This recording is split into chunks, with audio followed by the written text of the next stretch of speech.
last night or sometime yesterday, the announcement of Chadwick Boseman's passing was shared on social media. I'm not a big news watcher. I get in my feelings, so I have to be careful of that, so I don't watch it a lot. But I do read the news, so I read it versus consuming it visually and all of that. So with that said, I first caught wind of it on Instagram, and I looked into it, saw the post on his account, and it said something to the effect of that he passed from colon cancer, and he had been he was diagnosed with it, I think it was 4 years ago.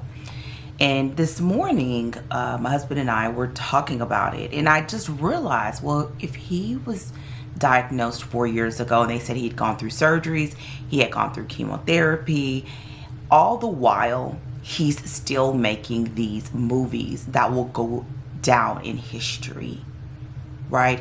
One of the movies that he made during this time was Thurgood.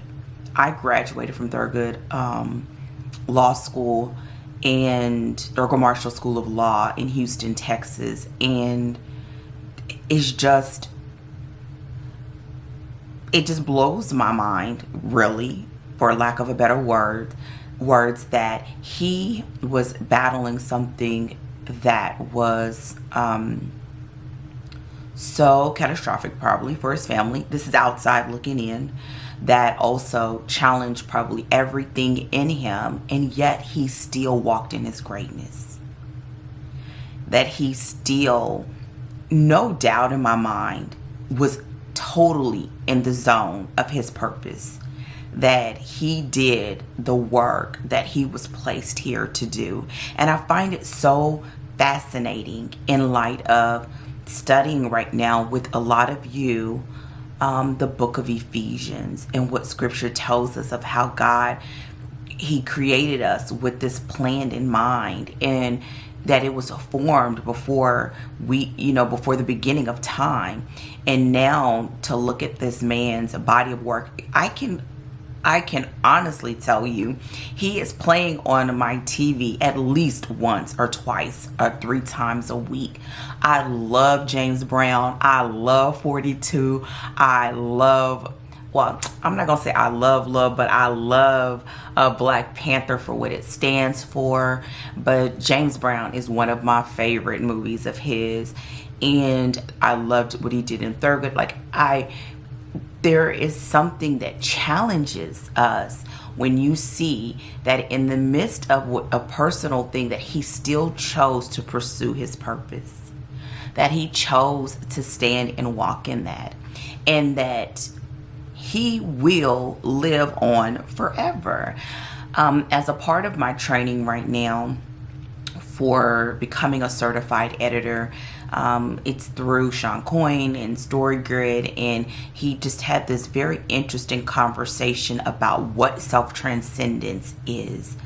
And self-transcendence is this space, I don't want to say a space and time, but it's an area of your life where you are able to thrive, you're able to survive, and that you're able to thrive, that you're able to help those that are around you to survive and thrive. And then you're able to do it at such a level that the future, people years from now, beyond your life, are able to survive, thrive in another time outside of your lifetime. And I believe that this moment, for me, I'm able to see that in action. And it challenges me. It challenges me to say, what are you doing? How are you living your life? How do you want to be remembered? How do you want to touch the people that are around you right now and that will be here well after you're gone? Are you living? This man was 43 years old, and he did so much. And so ask yourself those questions. We're not here to just take up space and to just, consume. We're here to do something that only you can do. And I think he did it. And I believe I'm on my way to doing it. And I hope that gives his family comfort. And it probably won't for a while. I can't imagine seeing his face and, probably in your heart preferring to have the person over the art. But because he was so focused and he did so much, once he just really seemed like he really got going, he just seized that moment. And there will come a time where it will be, wow, like they can really see him shine. And that he shared that with us as a world and as a community and as a Black man is just, it's amazing. It's a blessing. So I leave those questions with you to ask yourself, and I will ask myself those questions. What are you doing? How are you living your life?